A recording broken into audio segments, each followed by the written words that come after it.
everybody, I'm Jayatri, Chief Bioscientist here at the Franklin Institute.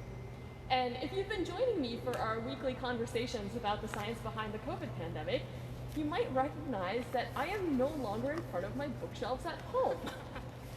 So this is a really exciting week because the Franklin Institute will be opening our doors for the first time since March on this coming Wednesday, July 8th. So I wanted to walk you through some of the procedures that you can expect in our modified museum experience, and of course some of the science behind all of those procedures.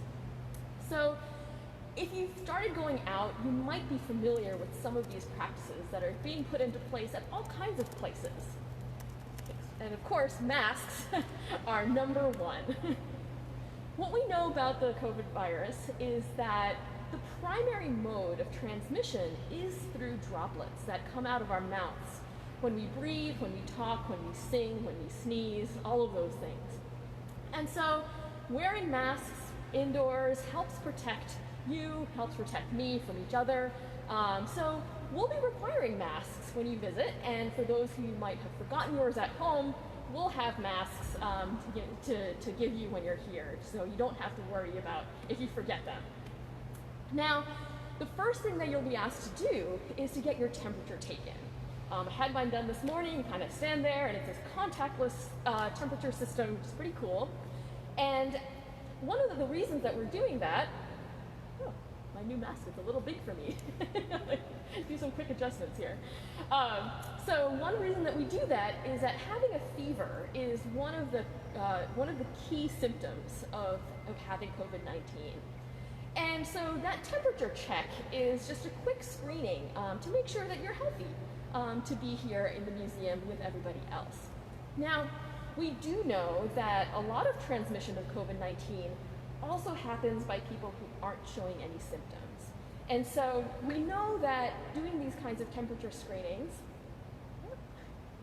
aren't enough to capture everybody who might be sick.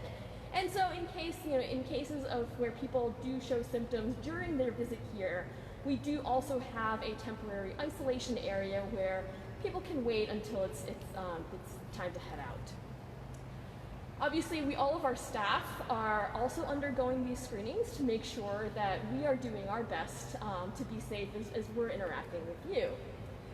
Now, close contact, of course, is one of the things that we're all hearing about in terms of how we minimize contact with people to make sure that we're keeping our distance from each other.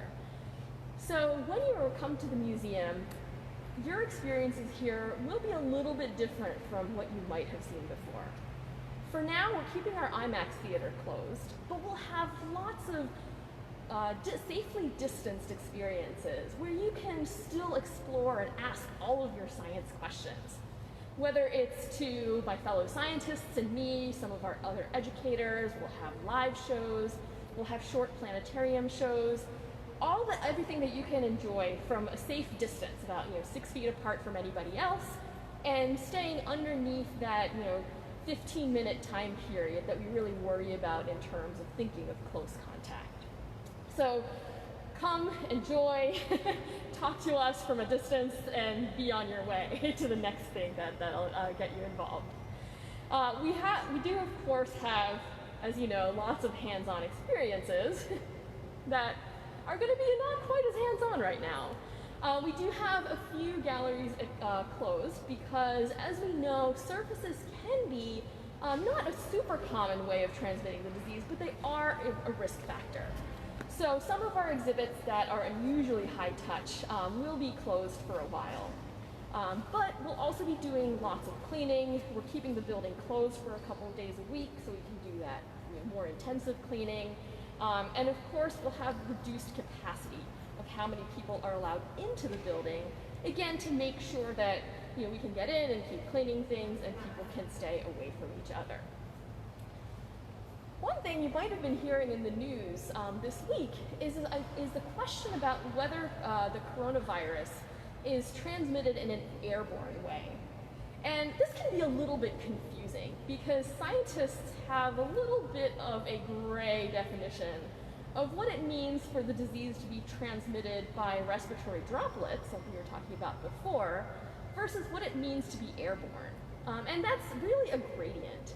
There's no hard and fast line as to when it stops being respiratory droplets and when it starts being airborne.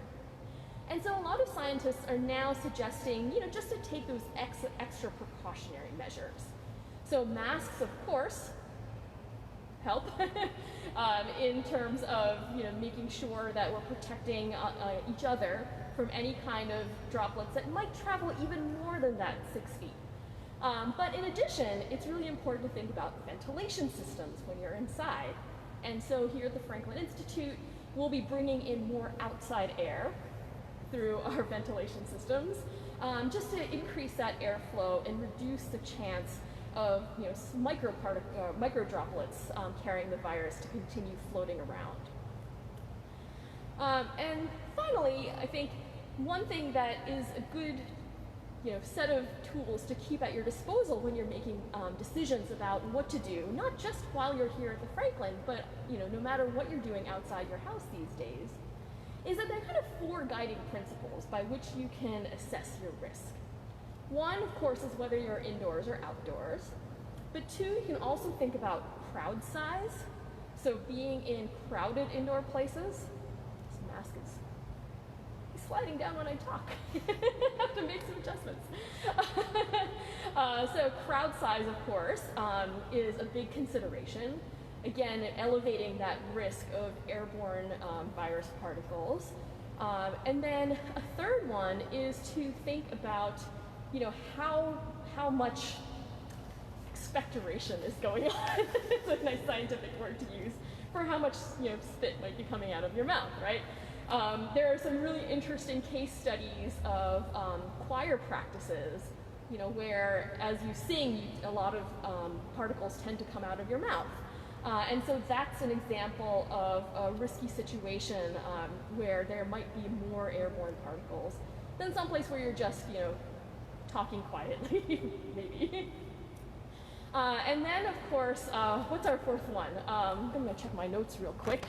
To think about, of course, the duration of exhalation. So we talked about that as well. So how long are you talking to people and how long are you exposed to them? So again, thinking about spending lots of time with people that you're not quarantining with puts you at risk in a different way than just having casual interactions with people. So again, thinking about the museum experience here, we're trying to take all of those factors into consideration. While we are inside here, we're mindful about the ventilation issue that's going on here. We're thinking about how to keep your interactions short and focused so that you can be with your group and explore the questions that you have around science and enjoy that time with each other while still being 6 feet apart from people and maintaining that short interaction. So what other questions do you have? Please send them to us, and we'll be happy to see you here on Wednesday, finally, after a long closure. You'll find me and my colleagues in the galleries waiting to talk to you.